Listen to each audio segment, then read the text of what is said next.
তো একবার আমার প্রোগ্রাম হলো ক্যালিফোর্নিয়া, লস অ্যাঞ্জেলেস। এখানে আমার 3 দিন প্রোগ্রাম। তারা একটা দিন আমাকে রাখলো সাইট সিন দেখার জন্য। আমাকে নিয়ে গেল লস অ্যাঞ্জেলেস থেকে সান দিয়েগো। সান দিয়েগো হচ্ছে প্যাসিফিক ওশানের পাশে। এইখানে আছে সি ওয়ার্ল্ড, অর্থাৎ সমুদ্রের মধ্যে যা কিছু আছে তা তারা সেখানে উঠায় রাখছে। বিশাল জায়গা, দেখতে অন্তত 4 দিন লাগে পুরো এলাকা দেখতে। তা আমার হাতে সময় 5 ঘন্টা। 5 ঘন্টা আমাকে দেখতে হবে। আমি বললাম গুরুত্বপূর্ণ জিনিসগুলি আমার দেখা হবে। তো নিয়ে গেল। এই আপনাদের মাঠটা যত বড়, এরকম একটা বড় পুকুর। সেই পুকুরের মাঝখানে আছে একটা ওয়াল, আর ঠিক মাঝখানে আছে একটা মঞ্চ, আর 10,000 লোক বসতে পারে এরকম একটা গ্যালারি। ওরকম একটা গ্যালারিতে আমাকে বসালো টিকিট কাটায়। ওখানে মাছের খেলা দেখানো হবে। যারা খেলা দেখাবে তারা হাতে তুড়ি দিল, সঙ্গে সঙ্গে 2টি মাছ ওই পাশ থেকে তারা ভিতরে বড় গেট আছে, সেই গেট দিয়ে এপারে চলে আসে। আমি লক্ষ্য করলাম খেলা যারা দেখাবে তাদের মুখের কথা, বাঁশির আওয়াজ, হাতের ইঙ্গিত মাছে বোঝে। মাছটার বুকটা সাদা, একদম সাদা, আর পেছনের দিকটা কালো। যখন উঁচু হয় তখন মনে হয় কোন সৌদি প্রিন্স হবে। কালো কাপড় গায়ে দেয় সাদা জামার উপরে, ঠিক ওরকম মনে হয়। তো যারা খেলা দেখাবে তারা এভাবে হাতে তালি দিল, মাছেও তার 2টি পাখা নিয়ে হাতে তালি দিল, ওয়েলকাম করলো দর্শকদেরকে। অনেকগুলি খেলা দেখালো এই মাছ। এক একটা খেলা দেখাইয়া যখন স্টেজের সামনে গিয়া মাছ হা করে, তখন বড় বড় বালতির ভিতরে ছোট ছোট মাছ আছে। এই মাছগুলি 2-3 বালতি তার মুখের মধ্যে ঢুকায় দেয়। আমার কাছে মনে হলো ওর গ্রাসটা এত বড় যে আমার মতো 12-14 জন বা 15-20 জন যদি ঢুকায়, তাহলে মাছে মনে করবে যে কোনো চেলাপুটি ঢুকছে। এর থেকে বেশি কিছু মনে করবে না। এত বড় মাছ, শ্যামু ফিশ বলা হয় ওটাকে। এরপরে দেখলাম তিমি মাছ, নীল জাতীয় তিমি, যে তিমিগুলি খুব কম পাওয়া যায় মহাসমুদ্রে, এগুলি থাকে। এক একটা নীল তিমির ওজন 5,000 টন পর্যন্ত হতে পারে। এর যে বাচ্চা হয়, সে বাচ্চায় দুধ খায়। তিনি হচ্ছে স্তন্যপায়ী প্রাণী। যে বাচ্চা হইল যেদিন হয়, সেদিন থেকেই বাচ্চার 50 থেকে 60 মণ দুধ লাগে। কে খায়? সুবহানাল্লাহ। দুনিয়ার কোন গভর্নমেন্ট খায় না। দুনিয়ার স্থলভাগে পিঁপড়া থেকে শুরু করে হাতি পর্যন্ত, ছোট্ট চেলা পোকা থেকে শুরু করে সাপ, বড় বড় পাইথন পর্যন্ত, টুনাটুনি পাখি থেকে শুরু করে ঈগল পর্যন্ত, নদীর ভিতরে চেলাপুটি থেকে শুরু করে তিমি মাছ পর্যন্ত অসংখ্য প্রাণী সকাল বেলায় খালি পেটে জঙ্গল থেকে, গর্তের মধ্য থেকে, বাসা থেকে, পানির মধ্য থেকে যার যার আস্তানা ছেড়ে আহারের অনুসন্ধানে শত সহস্র কোটি প্রাণী সব যার যার ক্ষুধার পেট নিয়ে বেরিয়ে যায়।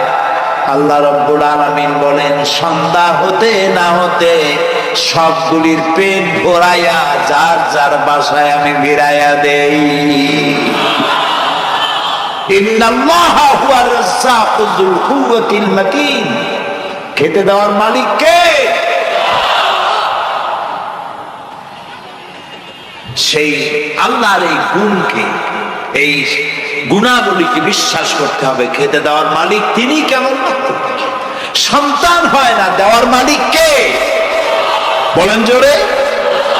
হাসাবার মালিককে, কাঁদাবার মালিককে, সুখ দেওয়ার মালিককে, দুঃখ থেকে উদ্ধার করার মালিককে, হায়াতের মালিককে, মওতের মালিককে, ফাআলুন লিমা ইউরিদ, যা খুশি তাই তিনি করতে পারেন। সুবহানাল্লাহ। কোন কাফার নুন, দুটি অক্ষর, যখন যা ইচ্ছে করে হয়ে যায়। আল্লাহর এই গুণকে বিশ্বাস করলে মানুষ শিরক থেকে বাঁচতে পারবে, মাজার মুখী হবে না মুসলমান, মসজিদ মুখী হবে তখন। আজ আমার মুসলমান একদিকে নামাজও পড়ে আর একদিকে মাজারের কাছে গিয়ে দুর্বল হয়ে যায়। আছে না? আছে কি না? মাজারগুলির কাছে গিয়ে সাহায্য কামনা করে। আমার নিজের চোখে দেখেছি মাজারে গিয়ে কিভাবে সেজদা দেয় কবরকে। বলেন নাউযুবিল্লাহ। আল্লাহ ছাড়া কাউকে রুকু সেজদা করা যায় না। যা চাবার আল্লাহর কাছে চাইতে হবে। ওয়াইজা সাআলতা ফাসআলিল্লাহ ওয়াইজা ইসতাআনতা ফাসতাইন বিল্লাহ। যা কিছু চাওয়ার আল্লাহর কাছে চাও, যা কিছু বলার আল্লাহকে বলো। সব কিছু করার মালিক তিনি। সুবহানাল্লাহ বলেন। এই জন্য মাজারের সাথে মুসলমানদের সম্পর্ক হবে না, মুসলমানদের সম্পর্ক হবে মসজিদের সাথে। কিসের সাথে? বলেন জোরে। আপনি কোন অসুবিধায় পড়েছেন, মাজলুম হয়েছে, অত্যাচারিত হয়েছেন, চাকরির সমস্যা হয়েছে, ঘরে খাবার নাই, অসুখ বিসুখ হয়েছে, নানান ধরনের সমস্যায় পড়েছেন, কোনো মাজার নয়, কোনো পীর নয়, মসজিদের ভিতরে চলে যান, উজু করে মসজিদে ঢুকে 2 রাকাত কাজায়ে হাজাতের নামাজ পড়েন। রাসূলুল্লাহর উপরে যখনই বিপদ হতো তিনি নামাজে দাঁড়ায় যেতে। সুবহানাল্লাহ বলো। আপনি কেন যাবেন একটা কবরের কাছে? আপনার সাহায্য কামনার জন্য কোনো পীর নয়, আপনার সাহায্যের জন্য কোনো কবর নয়, সাহায্য পাওয়ার জন্য কে? আল্লাহ চান আপনার ঈমানটা খালেস হোক। আল্লাহ তাআলা এটা বরদাস্ত করতে পারেন না যে মানুষ কারো কাছে গিয়া আরেকজনের কাছে গিয়ে নথি স্বীকার করুক। আল্লাহ সহ্য করেন না। ইন্না শিরকা লাযুলমুন আযীম। শিরক হচ্ছে মসলর জুলম, অত্যাচার। আল্লাহ সব থেকে অপছন্দ করেন কোন গুনাহ? বলেন শিরক। আল্লাহ সহ্যই করেন। কেন করেন না? একটা যুক্তিতে আসে। যারা বিবাহ করেছে তাদের স্ত্রী যদি স্বামীর সাথে যে ধরনের হাসি খুশি প্রেমের আদান প্রদান করে, স্বামী ছাড়া যদি আরেকজন পুরুষের সাথে এরকমের ভাব বিনিময় করে, ফোনে কথা বলে, প্রেম করে, খুব সুন্দর করে ভালোবাসা দিয়ে যদি চিঠি লেখে অন্য পুরুষের কাছে অথবা প্রেম নিবেদন করে, তাহলে স্বামীদের অবস্থা কেমন হবে বলে? এইটার জবাব দিতেও যদি দেরি হয় তো খুবই কুলক্ষণ। হ্যাঁ, ভয়ানক হবে, ভয়ানক হয়ে যাবে। নিজের চরিত্র যতই যা হোক, বউর চরিত্র ভালো চাই। আচ্ছা বলেন তো, স্ত্রী আপনার সঙ্গে যেভাবে প্রেমের হাসি হাসে, প্রেম নিবেদন করে, ওই রকম আরেকটা পুরুষের কাছে সাথে করলে আপনার সহ্য হয় না কেন? আপনি স্ত্রীর উপরে আপনার অধিকারটা কতখানি, কি জন্যে? আপনার স্ত্রীর যে হাসি, যে মিষ্টি হাসি যা আপনার প্রাণ কেড়ে নেয়, ওই হাসিতে আপনার কোনো অবদান আছে? বলেন। তার যে টানা টানা চোখ, সুন্দর ভ্রু, মাথায় অনেক লম্বা চুল, শরীরটা সুন্দর, যৌবন, রূপ, এর ভিতরে আপনার কোনো অবদান আছে? হ্যাঁ আছে, একটু তো আছে।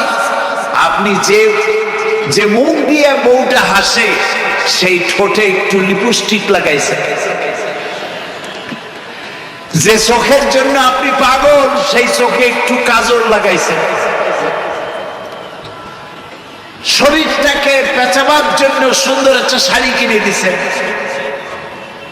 একটা শাড়ি দিয়ে, একটু লিপস্টিক কিনে দিয়ে, চুলের একটা ক্লিপ কিনে দিয়ে, একটা ভালো শাড়ি কিনে দিয়া, স্ত্রীর উপরে যদি এত অধিকার আছে যে কোনদিন মৃত্যু পর্যন্ত কোন প্রেমের হাসি, ভালোবাসার আদান প্রদান আপনি ছাড়া আর কারোর সাথে করতে পারবে না, এইটা যদি আপনার অধিকার এভাবে প্রতিষ্ঠিত হয়, তাহলে এই হাসি যিনি দিলেন, এই দাঁত, এই সুন্দর চোখ, এই রূপ, এই যৌবন যা আল্লাহ তাআলা দিলেন, তার সামনে কোনো পীর অথবা কবরের সামনে যদি হাত পাতে, আল্লাহ বরদাস্ত করেন না।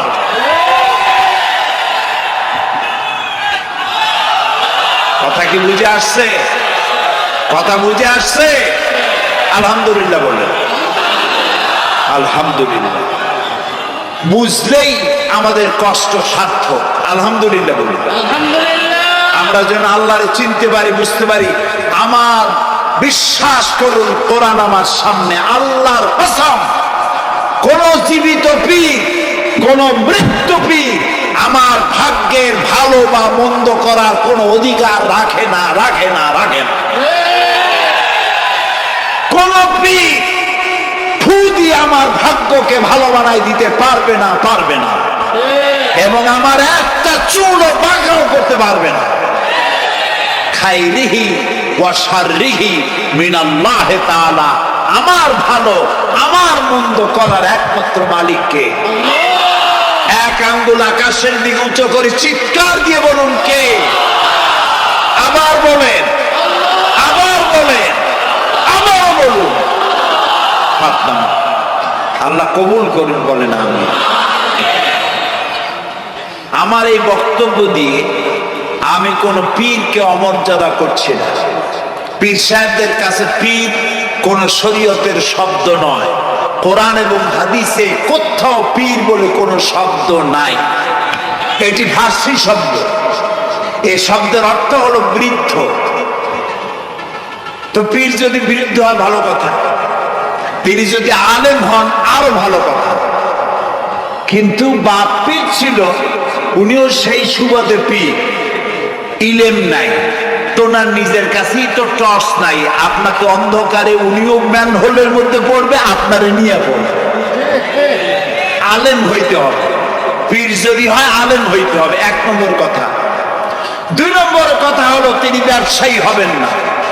ধর্মের নামে তিনি ব্যবসা করবেন না। তিনি মানুষকে হেদায়েতের পথ দেখাবেন। প্রয়োজনে জেলে যাবেন, প্রয়োজনে ফাঁসির মঞ্চে দাঁড়াবেন। তিনি নিজেকেই ইসলামের সব আমি করি, আর ইসলাম কারো কাছে নাই। যারা ইসলাম করলো 70-80 বছর ধরে, রাজনীতির পথ দেখালো, তারা ইসলামের দল না, ওনারটাই ইসলামের দল। এই ধরনের ফাজলামি বক্তব্য থেকে বিরত থাকতে হবে। এই ধরনের বেয়াদবিপূর্ণ বক্তব্য থেকে বিরত থাকতে হবে। আমার দোকানে খাঁটি ঘি পাওয়া যায়, আর কারো দোকানে খাঁটি ঘি পাওয়া যায় না। ইসলাম নিয়ে এই ধরনের মনোপলি বিজনেস করতে দেওয়া হবে না। প্রিয় ভাই সব, আমরা পীর সাহেবদের চিনি। পীর ছিলেন শাহজালাল রহমতুল্লাহ আলাইহি। সুবহানাল্লাহ। যুদ্ধ করা লাগে না, আযান দিয়েছেন, মূর্তির মাথা ভাঙ্গা চুরচুর হয়ে পড়ে গিয়েছে। গৌর গোবিন্দ পলায়া কুল পায় নাই। লোকেরা যায় তার মাজারে গিয়ে গজল মাস জিয়ারত করে আসে। কিন্তু তরবারিটা দেখে আসে না। দোধারি তরবারি এখনো আছে। সুবহানাল্লাহ বলেন। পীর ছিলেন হযরতে বাহাউদ্দিন নকশবন্দি মুজাদ্দিদ আল ফিসানি রাহমাতুল্লাহ আলাইহি, বড় পীর আব্দুল কাদের জিলানী রাহমাতুল্লাহ আলাইহি, খাজা মঈনুদ্দিন চিশতি রাহমাতুল্লাহ আলাইহি, শাহজাহান আলী রাহমাতুল্লাহ আলাইহি, কত ওলিউল্লাহর মাজার দিয়ে আমার দেশ ভরা। আলহামদুলিল্লাহ। এরা একদিকে মানুষকে মুরিদ বানায়া মুরিদের টাকা দিয়ে নিজেদের পকেট ভরেন নাই। ওনারা এরকম করতেন না, এইরকম করতেন। আর রাসূলুল্লাহ বলেছেন এই রকমের হাতের মর্যাদা নাই, এই হাতের মর্যাদা। আমি পীর দেখছিলাম, বাইতুল শরীফের পীর হযরত শাহ আব্দুল জব্বার সাহেব, আল্লাহ তাআলা জান্নাতুল ফেরদাউসের মেহমান বানায়। এই বাংলাদেশে শত শত মসজিদ মাদ্রাসার এতিমখানা তৈরি করে গেছেন। সুবহানাল্লাহ। বৃষ্টির মৌসুমে চট্টগ্রামের বাড়িটা 14 বছর মাদ্রাসায় ওয়াজি দিয়া চট্টগ্রামে 14 বছর বুখারী শরীফ পড়িয়েছেন। কি মানের আলেম, খালি পীর না। মুরিদরা যত টাকা দিত এই টাকা দিয়ে বড় বড় মাদ্রাসা মসজিদ করেছেন। আর বৃষ্টির সময় সাথী সঙ্গী নিয়ে বস্তি এলাকায় যেতেন, পলিথিন দিয়া ছাওয়া, বাচ্চা আর তার স্বামী নিয়ে কাতরায় এক কোনায় বসে আছে, খাবার নাই, চাউল নাই, অসুস্থ। তাদের চাউল দিয়ে আসতেন, তাদের রান্না করার শাকসবজি দিয়ে আসতেন, ওষুধ দিয়ে আসতেন, হাড়ি পাতিল দিয়ে আসতেন। বন্যা হলে, তুফান হলে টাকা উজাড় করে যা মুরিদরা দিত সবগুলি উজাড় করে মানুষের খেদমত করতেন। সুবহানাল্লাহ। কাজী যারা জামায় অনেকগুলো পকেট সমানে নিতে থাকে আর ভরতে থাকে এইভাবে করে, এই ব্যবসায়ীদেরকে পরিত্যাগ করতে হবে। পীর হচ্ছে ওই সমস্ত লোক যারা নাকি ধর্মের নামে ব্যবসা করে না, বরং আল্লাহর দ্বীনকে প্রতিষ্ঠা করার জন্য কথা বলে। প্রিয় ভাই সব, আমাদের জেহেন সাফ করতে হবে, পরিষ্কার করে বুঝতে হবে আমার ভালো আমার মন্দ কে করতে পারে। হিন্দুদের মন্দিরকে যেভাবে আমরা সম্মান করি, ওদের উপাসনালয়কেও সম্মান করি।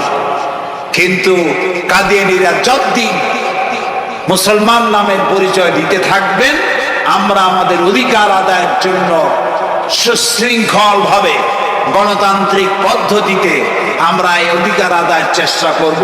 খতম নবুয়তের আন্দোলন কোন রাজনৈতিক আন্দোলন নয়, এটি আমাদের ঈমানের আন্দোলন। যারা আন্দোলন করতেছে তারা আমাদের ফরজে কিফায়ার দায়িত্ব পালন করছে। প্রিয় ভাই সব, রাসূলের প্রতি ঈমান আনতে হলে এরকম ঈমান আনতে হবে, তারপরে আর কোন নবী আসবে না। তারপরে কথা হলো তাকে অনুসরণ করতে হবে পায়ের নখ কাটা থেকে শুরু করে মাথার চুল পর্যন্ত। জীবনের সব ক্ষেত্রে রাসূলের অনুসরণ করতে হবে। তিনি সেনাপতি ছিলেন, শ্রমিক ছিলেন, পিতা ছিলেন, নানা ছিলেন, স্বামী ছিলেন, ঠিক না? তিনি রাষ্ট্রপ্রধানও ছিলেন। আজকে যারা ধর্ম আর রাজনীতি আলাদা করেন তারা মুনাফিক, মুসলমান তারা কি মুনাফিক।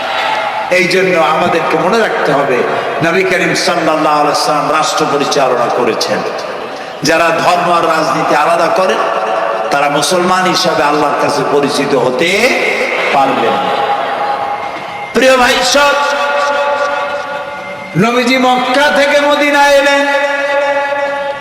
মদিনা এসে রাষ্ট্রপ্রধানের দায়িত্ব পালন করলেন। আজ তিনি রাষ্ট্রপ্রধান। কোরআন হলো সংবিধান, কোরআনের আইন চালু করে দিলেন। চুরি বন্ধ হলো, ডাকাতি বন্ধ হলো, জেনা ব্যভিচার বন্ধ হয়ে গেল। মানুষ দরজা খুলে ঘুমাবার সুযোগ পেল। সুবহানাল্লাহ, সুবহানাল্লাহ। নবী করিম সাল্লাল্লাহু আলাইহি ওয়াসাল্লাম একটি সুন্দর সুখী সমাজ পৃথিবীতে চালু করে গেলেন। আজ আমাদের ভাগ্য যদি খুলতে হয়, রাসূলের অনুসরণ করি আমাদেরকে রাষ্ট্র পরিচালনা করতে হবে। ইসলাম সন্ত্রাসকে প্রশ্রয় দেয় না, ঠিক না ভাই? আমাদেরকে যারা সন্ত্রাসী বলে, ওরাই তো সন্ত্রাসের দাদা, ওরা সন্ত্রাসের জন্মদাতা। আমাদেরকে সন্ত্রাসী বলো। আমি আমেরিকায় বক্তব্য করেছি, লন্ডনে বক্তব্য করেছি, আমি তাদেরকে বলছি তোমরা আমাদেরকে সন্ত্রাসী বলো, আমাদের দেশে যাইয়া দেখো, তোমাদের এখানে সমস্ত সুপার মার্কেট গুলি সব বন্ধ হয়ে যায় বেলা 4টায়, কোনো মার্কেট খোলা থাকে না। কেন খোলো না?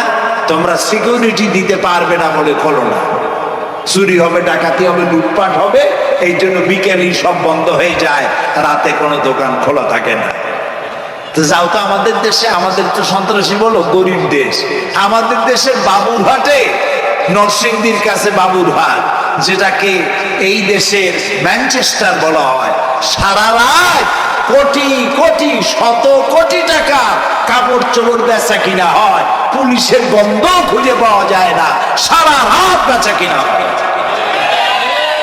গ্রামের বাজারগুলি যায় দেখেন আমাদের দেশে, যশোরে, খুলনায়, উত্তরবঙ্গে রাত 2টা 2:30 পর্যন্ত বেচা কিনা হয়, ঠিক না? এই যে আমাদের দেশে আল্লাহর মেহেরবানি, এবার এই যে ঈদের সময় ঈদ আর পূজা একসাথে হইল, মুসলমান মেয়েরা, হিন্দু মেয়েরা সোনা দানা গলায় পরিয়া, হাতে পরিয়া, তারপরে বাজার ঘাট ঈদের কেনাকাটা, পূজার কেনাকাটা করছে, কোনো অসুবিধা হয়নি, ঠিক না? আল্লাহর মেহেরবানি র্যাবে জি যা করার করছে। মক্কা শরীফে, মদিনা শরীফে দেখলাম লোকেরা হাত তুলে, বাংলাদেশি লোকেরা ওখানে যারা আছে, র্যাবের জন্য দোয়া করছে, আল্লাহ র্যাবের প্রতি তুমি রহমত নাজিল করো, আল্লাহ রহম করুন তো না। আমি দেশের যতটা অসুবিধা হয়েছিল তার থেকে অনেক গুণ জ্ঞান হয়ে গেছে, আলহামদুলিল্লাহ, আলহামদুলিল্লাহ।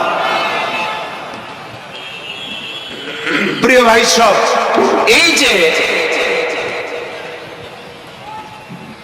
আল্লাহ রাব্বুল আলামিন মুসলমানদেরকে পৃথিবীর মধ্যে সব থেকে বেশি শান্তি প্রিয় করেছেন, কোন আলহামদুলিল্লাহ। তোমরা আমার মক্কা যাইয়া দেখো, মক্কা মদিনায় যাইয়া দেখো, আমাদের কেউ সন্ত্রাসী? মক্কা মদিনায় লক্ষ লক্ষ মানুষ এই যে সব চলে গেছে, এখন কোথায় গেছে? সারা পৃথিবী থেকে মানুষের এখন ছুটছে ছুটছে, পৌঁছে গেছে, আর পথে আছে, প্লেনে আছে, নদীতে আছে, গাড়িতে আছে। সুবহানাল্লাহ, লক্ষ লক্ষ মানুষ চলে গেছে, সবার একই ড্রেস, একই গন্তব্য, একই স্লোগান, লাব্বাইক আল্লাহুম্মা লাব্বাইক। সব মানুষ চলে গেল। আমি 96-তে যখন পার্লামেন্টে আসলাম, প্রথম পার্লামেন্টে এক বক্তৃতার ভেতরে আমি বলেছিলাম যে আমাদের দেশে নেতা নেত্রীরা উমরা করে, হজ করে। আচ্ছা, আপনারা যাইয়া দেখেন কি করেন, কি আনেন কি? যাইয়া একটু তোয়াব করে আসার সময় আতর আর পাথর, সুরমার খুরমা পকেট ভরে নিয়ে আসে, কিন্তু চোখে দেখেন না। আল্লাহ তাআলা বলছেন, আওয়ালাম ইয়ারাউ আন্না জাআলনা হারামান আমিনা, তোমরা কি দেখতে পাও না আমার এই হারামকে আমি কিভাবে নিরাপত্তার শহর বানিয়েছি? সুবহানাল্লাহ। রাত 2:30-3টার সময়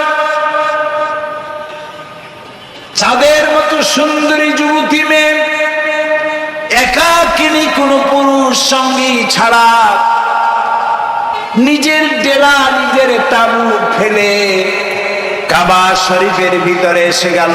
লক্ষ লক্ষ পুরুষের মধ্য দিয়ে আল্লাহর ঘর তওয়াফ করলো, তাহাজ্জুদের নামাজ আদায় করলো, এরপরে দোয়া দুরূদ করে কান্নাকাটি করে মেয়ে লোকটি একাকী লক্ষ লক্ষ মানুষের মধ্য দিয়ে নিজের ঘরে ফিরে গেল। কোন পুরুষের একবার তার চেহারার দিকে নজর পড়েছে তো দ্বিতীয়বার তার রূপ উপভোগ করার মতো সাহস কারো মনের মধ্যে জাগে না। হাজার বছরের ইতিহাস। মক্কা থেকে, মদিনা থেকে, আরাফাত থেকে, মুজদালিফা থেকে, মিনা থেকে একটা নারী লাঞ্ছিতা হয়েছে, ধর্ষিতা হয়েছে, অপমানিতা হয়েছে, এর ইতিহাস নয়। প্রিয় ভাই সব, প্রসঙ্গক্রমে এই টঙ্গী লক্ষ লক্ষ লোকেদের সমাবেশ হয়, আলহামদুলিল্লাহ বলে। হতেই পারে তাবলীগী জামাতের ভাইয়েরা এখানে উপস্থিত হন,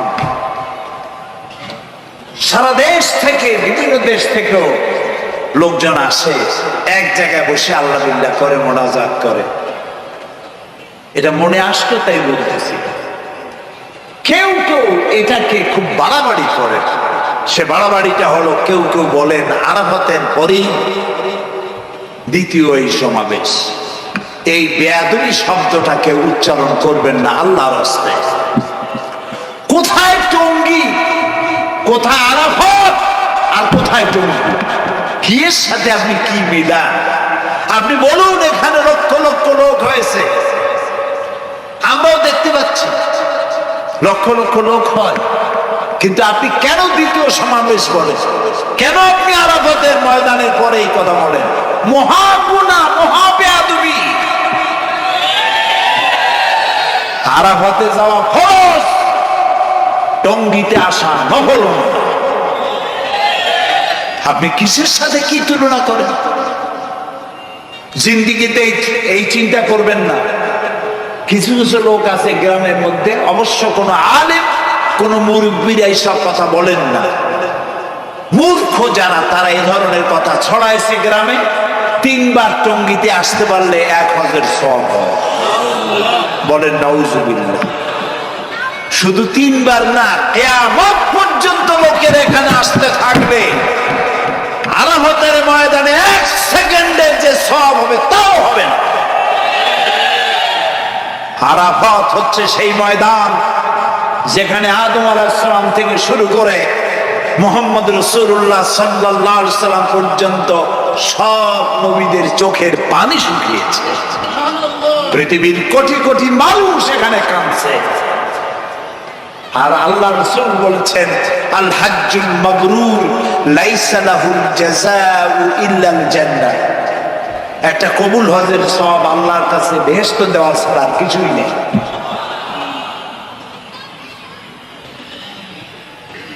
মান হাজ্জা লিল্লাহ ফালাম ইয়ারফুস ওয়ালাম ইয়াফসুক রাজা কায়াউমিন ওয়ালাদাতহু উম্মুহু, রাওয়াহুল বুখারী।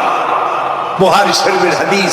রাসূলুল্লাহ বলছেন, আরাফাতের ময়দান থেকে হাজিরা যখন বেরিয়ে যায় সন্ধ্যায়, মা যেমন নিষ্পাপ সন্তান প্রসব করে, আরাফাত থেকে হাজিরা তেমন নিষ্পাপ হয়ে বেরিয়ে যায়। আল্লাহর রাস্তে আপনারা এই তুলনাটা কেউ করবেন না। বলবেন অনেক বড় সমাবেশ হয়েছে, লক্ষ লক্ষ লোক হয়েছে, বাস শেষ। এটা দ্বিতীয় সমাবেশ, আরাফাতের পরে এটা দ্বিতীয় স্থান অবলম্বন করেছে। এইসব বাজে কথা আর একদিন বলবেন বেয়াদবি। যদি কেউ বলে থাকেন আস্তাগফিরুল্লাহ বলুন, পড়েন আস্তাগফিরুল্লাহ। আল্লাহ সবাইকে ক্ষমা করুন বলুন আমি। এখানে আসতে দোয়া কবুল হবে কোনো গ্যারান্টি নেই, কোনো গ্যারান্টি নাই। কিন্তু রাসূলুল্লাহ বলেছেন আরাফাতের ময়দানে দোয়া কবুল হয়। রাসূলুল্লাহ বলেছেন আল্লাহর ঘরের কাছে দাঁড়ায়া, মুলতাজিমে দাঁড়ায়া এমন কোন দোয়া করি নাই যে আল্লাহ কবুল করেন নাই। কাজে এই সব চিন্তা করবেন না। প্রিয় ভাই সব, রসুলের প্রতি ঈমান আনতে হলে রসুলের জীবনকে জানতে হবে। রসুলের জীবন আমরা অনেকেই জানি না। বাংলা ভাষায় বহু বইপত্র বেরিয়েছে রসুলের জীবনী সংক্রান্ত। মেহেরবানি করে কিনবেন এবং পড়বেন। রসুলের প্রতি ঈমানের অর্থ হলো রসুলুল্লাহ পা থেকে শুরু করে মাথা পর্যন্ত সবটা আমল করা এবং তাকে মোহাব্বত করা। রসুলকে কি করবো আমরা? कि मोहम्मद से वफा तूने तू हम तेरे, ये जहां चीज ही क्या लोह कलम तेरे हैं।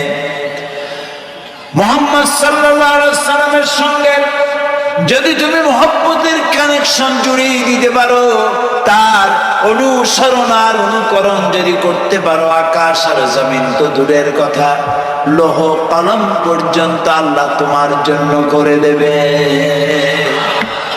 নবী করিম সাল্লাল্লাহু আলাইহি ওয়াসাল্লামের উপর ঈমান আনার অর্থ হলো তার অনুসরণ অনুকরণ করা। 3 নম্বরে ওয়াতুজাহিদুনা ফি সাবিলিল্লাহি বিআমওয়ালিকুম ওয়া আনফুসিকুম, আল্লাহর রাস্তায় লড়াই করো জান দিয়া আর মাল দিয়া। কি দিয়ে কন্ত? জান দিয়া মাল দিয়ে। আমরা কিন্তু বলি হুজুর আসি আপনার সাথে, আপনার পিছনে আসি, জানটা দিয়ে দেব। এই মানুষেরা খুব চালাক। আপনি জান দিলে তো মাল থেকে যাবে। আগে দেবেন কি মাল, পরে দেবেন জান। মাল দিতে হবে, জান দিতে হবে আল্লাহর দ্বীন প্রতিষ্ঠার জন্য। রাসূলুল্লাহ জীবন দিয়ে, সাহাবায়ে কেরাম জীবন দিয়েছেন, রাসূলুল্লাহ রক্ত দিয়েছেন, দান মোবারক শহীদ হয়েছে। আমি দেখেছি ওহদের মাঠে, আমি ওহদে যখন সফর করেছি, আল্লাহ বহুবার নিয়েছেন আলহামদুলিল্লাহ। আমাকে সেখানকার একজন আলেম মদিনা, তিনি আমাকে নিয়ে গেলেন ওহদে বেশ কয়েক বছর আগে। ওহদে গিয়ে দেখলাম, আমাকে দেখালো যে নবী করিম সাল্লাল্লাহু আলাইহি ওয়াসাল্লামের যেখানে দান শহীদ হয়ে গিয়েছে, দাঁত মোবারক শহীদ হয়েছে, রাসূলুল্লাহ বেহুশ হয়ে পড়ে গেছিলেন।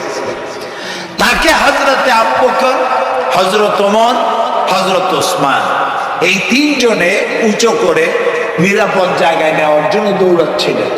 পাহাড়ের উপরে যখন উঠতেছিলেন, ওই 3 জন রাসূলকে খাড়ে করে নিয়ে উঠতেছেন। পাহাড় তখন কাঁপতেছিল, পাহাড় কাঁপতেছে, এত বড় কাঁপন উঠেছে পাহাড়ে। পাহাড় সেই এলাকা থেকে কাগজ কাটলে, কেচি দিয়ে কাগজ কাটলে যেমন রেজা রেজা হয়ে যায়, আমার নিজের চোখে আমি দেখলাম। তিনি আমাকে দেখালেন এই সেই এলাকা যেখানে রাসূল উঠানো হয়েছিল। পাহাড় আল্লাহর ভয়তে কাঁপতেছিল তরতর করে। সেই উঁচা জায়গা, একটা বিশ্রামের মতো জায়গা পাহাড়ের মধ্যে, সেইখানে তাকে নিয়ে যখন রাসূলকে যখন শোয়ানো হচ্ছিল, পাহাড় কাঁপতেছে। নবী করিম সাল্লাল্লাহু আলাইহি ওয়াসাল্লাম তখন বলছেন, উসবুতি ইয়া জিবাল, উসবুতি ইয়া জিবাল, ইন্নাকা আলাইয়া নবিয়্যান ওয়াস সিদ্দিকিন ওয়াস শাহীদাইন। হে পাহাড়, উসবুতি ইয়া জিবাল, হে পাহাড় থেমে যা, তোর উপর আল্লাহর নবী, তোর উপরে সিদ্দিক আর 2 জন শহীদ দাঁড়িয়ে আছে, থেমে যা। পাহাড় থেমে গেল। সিদ্দিক হযরত আবু বকর, 2 জন শহীদ তোর উপরে, হযরতে ওমর, হযরতে ওসমান রাদিয়াল্লাহু তাআলা আনহুমা। কবে শহীদ হবে? রাসূলুল্লাহ আজকে বলতেছেন তোর উপরে 2 জন শহীদ দাঁড়িয়ে আছে। এইভাবে কষ্ট করেছেন নবীজি, ক্ষুধায় কষ্ট করেছেন, যুদ্ধ করেছেন। তবে সেই যুদ্ধ আক্রমণাত্মক ছিল না, ডিফেন্সিভ ছিল। আক্রমণকে প্রতিহত করার জন্য তিনি লড়েছেন। প্রিয় ভাই সব, এত কষ্ট করার পর তিনি যে দ্বীন কায়েম করে গিয়েছিলেন, আল্লাহ তাআলা বলছেন, ওয়াতুজাহিদুনা ফি সাবিলিল্লাহি, আল্লাহর রাস্তায় লড়াই করো জান দিয়ে আর মাল দিয়ে আমার দ্বীনকে প্রতিষ্ঠা করার জন্য। যদি তোমরা ইসলাম বুঝে থাকো, এরই মধ্যে তোমাদের জন্য কল্যাণ নিহিত রয়েছে। সুবহানাল্লাহ, এরই মধ্যে কল্যাণ। সুতরাং শুধু টুপি মাথায় দিয়ে নামাজ পড়লেই হবে না, নামাজও পড়তে হবে, আল্লাহর হুকুম আহকাম মানতে হবে, রোজাও রাখতে হবে, হজও করতে হবে, যাকাতও দিতে হবে, স্ত্রীকে পর্দায় রাখতে হবে, আমলে আখলাকে, সিরাতে সুরাতে, চলনে বলনে, ব্যবসায় বাণিজ্যে, বক্তৃতায়, রাজনীতি, অর্থনীতি, সমাজনীতি, সব জায়গায় আল্লাহ এবং রাসূলের পূর্ণাঙ্গ আনুগত্য করার নামই হলো মুসলমান হয়ে যাওয়া। সুবহানাল্লাহ। এই মুসলমান হইতে পারবো আমরা? আল্লাহ যেন তৌফিক দেখেন। আমিন। সবাই বলেন আমিন। আমি এখন আপনাদের নিয়ে মোনাজাত করবো। মোনাজাতের আদব বসা, দাঁড়ানো ভাইয়ের একটু বসা। এই যত মানুষ দাঁড়ায় আছে মেহেরবানি করে একটু বসে। আমি কিন্তু একবারও বলিনি আপনারা বসেন। দাঁড়ানো ভাইরা মেহেরবানি করে বসেন, মোনাজাত করবো আপনাদের নিয়ে। প্রায় 2 লক্ষ লোক মারা গেছে ভূমিকম্পে, আর 1 লাখের উপরে নিখোঁজ। তাদের জন্য দোয়া করবেন না? যে আল্লাহ আমাদের বাঁচায় দিলেন তাদের জন্য, তার জন্য দোয়া শুকর আদায় করবেন না? সুতরাং বসেন। বসতে বলছি, দাঁড়াতে বলিনি। মোনাজাতের জন্য সবাই বসেন। আর একটু জোরে সরে জিকির করেন, লা ইলাহা লা ইলাহা।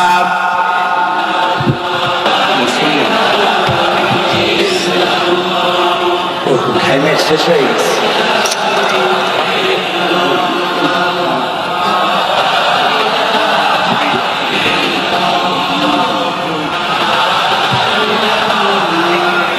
বয়স কত?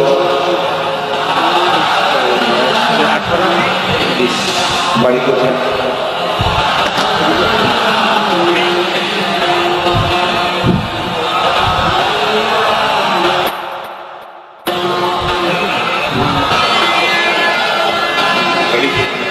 একটু জোরে, লা ইলাহা। এভিডেন্স করছে, বসে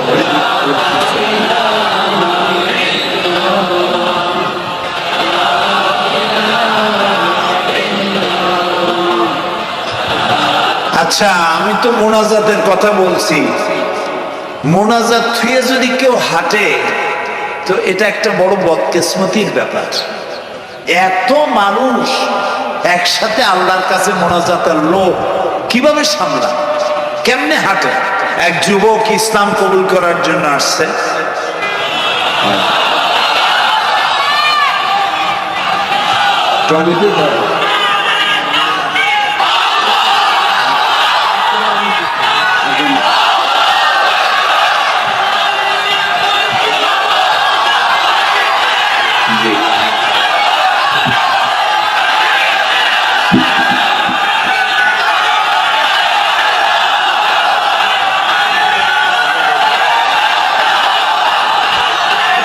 এই ছেলেটির বাড়ি হলো বগুড়ায়, থাকে উত্তরায়। এই ছেলের বাপের নাম শ্রী সুধীর চন্দ্র সরকার, আর তার নাম হলো চঞ্চল কুমার সরকার। বর্তমান নাম পছন্দ করেছে বশির উদ্দিন। বলো, লা ইলাহা ইল্লাল্লাহু মুহাম্মাদুর রাসূলুল্লাহ। আল্লাহ ছাড়া কোনো ইলাহ নাই, মাবুদ নাই, উপাস্য নাই। মুহাম্মদ সাল্লাল্লাহু আলাইহি ওয়াসাল্লাম আল্লাহর প্রেরিত রাসূল। আশহাদু আন লা ইলাহা ইল্লাল্লাহু ওয়াহদাহু লা শারীকা লাহু ওয়া আশহাদু আন্না মুহাম্মাদান আবদুহু ওয়া রাসূলুহু। আমি সাক্ষ্য দিচ্ছি আল্লাহ ছাড়া কোনো ইলাহ নাই, মাবুদ নাই, উপাস্য নাই। তিনি এক, তিনি একক, তার কোনো অংশীদার নাই। আমি আরো সাক্ষ্য দিচ্ছি মুহাম্মদ সাল্লাল্লাহু আলাইহি ওয়াসাল্লাম আল্লাহর বান্দা এবং তার প্রেরিত রাসূল। বলো আসসালামু আলাইকুম। আপনারা জবাব দেন। এই ছেলেটি এখন আমাদের মধ্যে নিষ্পাপ, আমাদের সকলের আমলনামায় পাপ আছে। রাসূলুল্লাহ বলেছেন, যখন একজন মুশরিক ইসলাম কবুল করে, কালেমা পড়ে, বিশ্বাস করে, অর্থ সহকারে উচ্চারণ করে, তার পিছনের সমস্ত গুনাহ খাতাকে আল্লাহ তাআলা মাফ করে দেন। সুতরাং আমরা তার জন্য দোয়া করি, আল্লাহ যেন তাকে খাঁটি মুসলমান বানায় দেন। আমরা সবাই বলি আমিন। প্রিয় ভাই সব, মোনাজাতের পর এশার আজান হবে, আমরা বা জামাত এশার নামাজ পড়ে যাব ইনশাআল্লাহ। বলেন ইনশাআল্লাহ। এত বড় জামাত আমরা কোথাও পাবো না, এবং জীবনে আরেকটা জামাত এরকম পাবো তার কোনো নিশ্চয়তাও নাই, ঠিক না ভাই? নামাজ আমরা আদায় করে যাব 5 ওয়াক্ত। কি বলে এখানে সারা জীবন 5 ওয়াক্ত নামাজ সঠিকভাবে আদায় করব, আর এশার নামাজ আমরা এখানে জামাতে আদায় করে যাব। আর এই বিশাল মাহফিল তৈরি করতে অনেক খরচ হয়েছে। আপনারা নিশ্চয়ই দেখতে পান এত বড় প্যান্ডেল করতে কত টাকা খরচ হতে পারে, এবং তারা প্রচেষ্টা করেছে। আপনারা এই লাইটিং, মাইকিং, প্যান্ডেল, স্টেজ, তারপরে পোস্টার, গেট ইত্যাদি তৈরি করতে বহু টাকা খরচ হয়েছে। আপনারা যাওয়ার সময় মেহেরবানি করে তাদেরকে চতুর্দিকে ড্রাম এবং চাদর নিয়ে লোকেরা দাঁড়িয়ে থাকবে, আপনারা আল্লাহর হস্তে তাদেরকে কিছু সহযোগিতা করে যাবেন। রাজি আছেন? আপনারা রাজি আছেন? আল্লাহ আপনাদেরকে তৌফিক দিন। মা বোনেরা যারা এসছেন, মা বোনদের জন্য আজকে তেমন কোনো কথা বলতে পারলাম না, তবে যা বলেছি নারী এবং পুরুষ সকলের জন্য সমভাবে প্রযোজ্য। আপনাদের জন্য একটু বেশি করতে হবে। এই রাসূলুল্লাহ বলেছেন, আল মারআতু ইজা সাল্লাত খামসাহা ওয়া সামাত শাহরাহা ওয়া আতাআত বালাহা ওয়া আহসানাত ফারজাহা। রাসূলুল্লাহ বলেছেন, যেসব মহিলারা 5 ওয়াক্ত নামাজ সঠিকভাবে আদায় করে, রমজান মুবারকের রোজা রাখে, সতীত্বের হেফাজত করে, স্বামীর আনুগত্য করে চলে, কিয়ামতের দিন ওই সব মহিলারা আল্লাহর জান্নাতের যে দরজা দিয়া খুশি সেই দরজা দিয়া জান্নাতে প্রবেশ করতে পারবে। সুতরাং আপনারা এই কথাগুলি মেনে চলুন, আল্লাহ আপনাদেরকে তৌফিক দিন। আমি মোনাজাত করব এখনই, আপনারা যাওয়ার সময় সকলে সহযোগিতা করে যাবেন। আর নামাজের জন্য একটি বই আছে, চরিত্র গঠনে নামাজের অবদান। আমরা যে নামাজ পড়ি অনেক সময় নামাজ হয় না, নামাজ হয় না। রাসূলুল্লাহ বলেছেন, সাল্লু কামা রাআইতুমুনি উসাল্লি, নামাজ পড়ো সেইভাবে যেভাবে আমাকে নামাজ পড়তে দেখো। জীবনের শ্রেষ্ঠ ইবাদত নামাজ, তাই যদি সঠিক না হলো তাহলে পণ্ডশ্রম হয়ে যাবে। এই জন্য নামাজ কিভাবে মানুষের চরিত্রে অবদান রাখে, আর নামাজটা কেমনে পড়তে হবে, রাসূলুল্লাহ কিভাবে পড়েছিলেন, সেটি আমার এই বইটিতে লেখা আছে।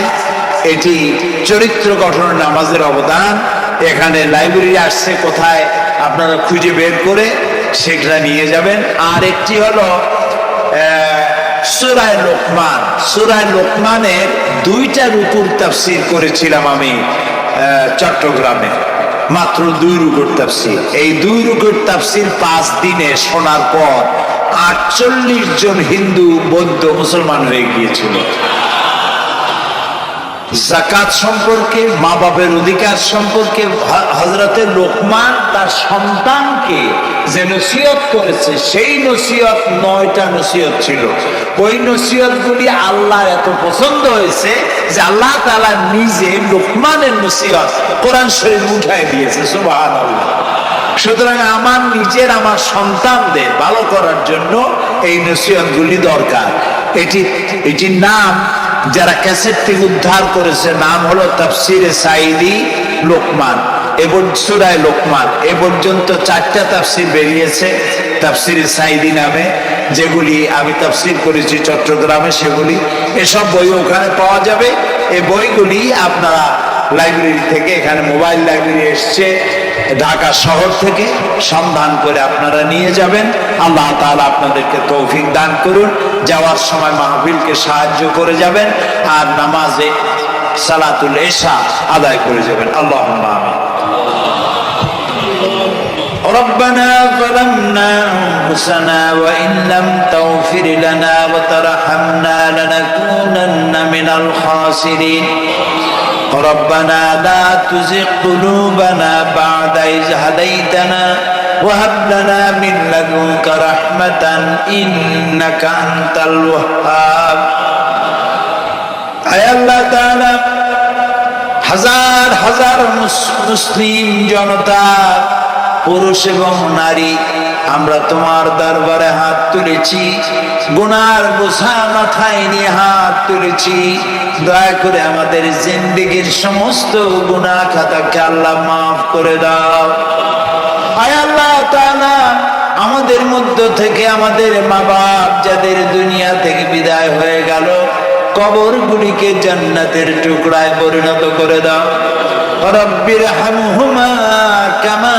রব্বায়ানি সগীরা সবাই পড়েন রব্বির হামহুমা কামা রব্বায়ানি সগীরা আয় আল্লাহ তাআলা तमाम পৃথিবীতে আজ মুসলমানেরা বড়ই বিপদে আছে হায় আল্লাহ তাআলা বিপদগ্রস্ত মুসলমানদেরকে তুমি সাহায্য করো রব্বুল আলামিন ইরাকের মজলুম মুসলমানদের হাতে ইরাকের জমিন উঠায় দাও হায় আল্লাহ তাআলা জালিমদেরকে তুমি নস্তনাবুদ করে দাও আল্লাহ তাআলা বাংলাদেশ আমাদের প্রিয় জন্মভূমি এই দেশের উপরে তোমার খাস রহমত নাজিল করো আয় আল্লাহ তাআলা ভূমিকম্পে আশেপাশের দেশগুলির মারাত্মক ক্ষতি হয়ে গেল আল্লাহ তাআলা তুমি আমাদেরকে দয়া করে বাঁচাই দিয়েছো কিয়ামত পর্যন্ত আসমান আর জমিনের সব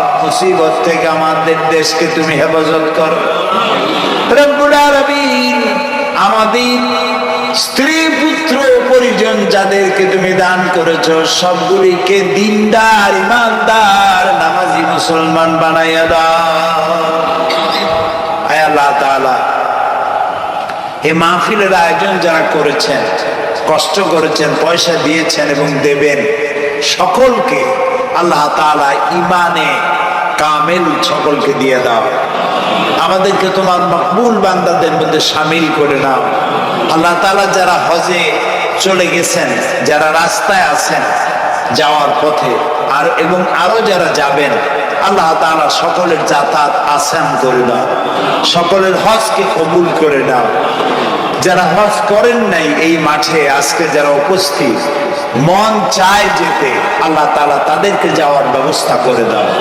আল্লাহ তাআলা মা বোন যারা এসেছেন মা বোনদের গুনাহ খাতাকে মাফ করে দাও মা বোনদের অসুখ ব্যাধি মাফ করে দাও তাদের কেমন আমল করার তৌফিক দাও যাতে করে কিয়ামতে হযরতে আয়েশা খাদিজার সঙ্গে আসর নসিব হয়ে যায় আল্লাহ তাআলা তোমার কাছে আরেকটা দোয়া করি আমাদের এই বাংলাদেশে যারা বোমা মারে আমাদের এই বাংলাদেশে যারা গ্রেনেড হামলা করে আমাদের এই বাংলাদেশে সন্ত্রাসী তৎপরতা চালায়া যারা মানুষ হত্যা করে তুমি তাদেরকে হেদায়েত করে দাও তুমি তাদেরকে হেদায়েত করে দাও তুমি তাদেরকে হেদায়েত করে দাও আল্লাহ তাআলা তোমার ইলমে যদি জানা থাকে ওদের নসিবে হেদায়েত নাই তাহলে হামান নমরুদ সাদ্দাত ফেরাউন এগুলোরে যেমনি তুমি ধ্বংস করছো বাংলাদেশে যারা গ্রেনেড হামলা করে বোমা হামলা করে মানুষ খুন করে ওদেরকে গজব দিয়া লানত দিয়া বাংলাদেশ থেকে চিরকালের জন্য বিদায় করে দাও যারা বাংলাদেশে নৈরাজ্য সৃষ্টি করে আল্লাহ তাদেরকে গজব দিয়া বিদায় করে দাও হয় তারা হেদায়েত হোক না হয় শয়তানদের হাত থেকে আমাদের দেশকে আল্লাহ তুমি রক্ষা করো রব্বুল আলামিন টঙ্গী বিরাট শ্রমিক এরিয়া আল্লাহ তাআলা শ্রমিকদের স্বাস্থ্য ভালো রাখুন তাদের সকলকে নামাজ আদায় করার তৌফিক দাও আল্লাহ তাআলা তাদের অভাব অভিযোগ দূর করে দাও চারদলীয় ঐক্য জোটের এই সরকারকে ইসলামের পক্ষে থাকার কাজ করার তৌফিক দান করে দাও যত ওয়াদা নির্বাচনের আগে করেছিল সবগুলি ওয়াদা অক্ষরে অক্ষরে পালন করার তৌফিক দিয়ে দাও আমি কয়েক সেকেন্ড আপনাদের জন্য ছেড়ে দিলাম মাথা নিচু করে চক্ষু বন্ধ করে যার যা চাওয়ার দরকার আল্লাহর কাছে চান এই বিশাল মাহফিলে আল্লাহ তাআলা দোয়া কবুল করবেন ইনশাআল্লাহ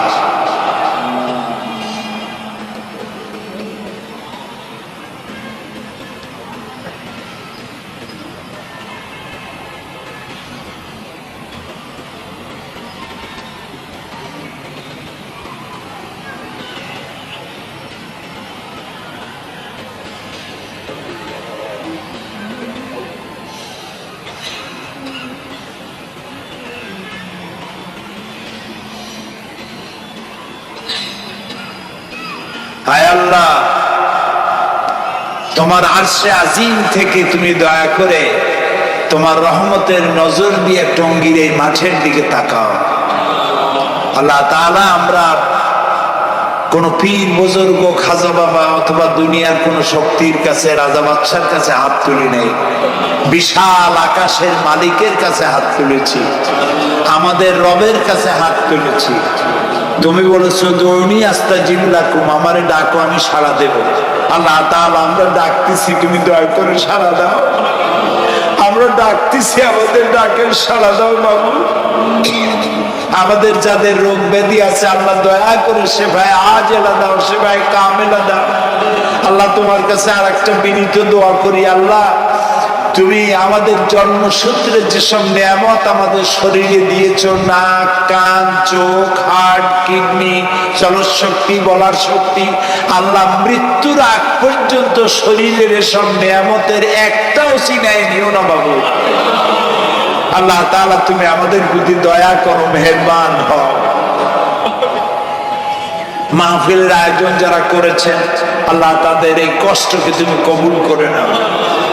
কিয়ামতের দিন কোরআনের সুপারিশ আমাদের জন্য নসিব করে দাও।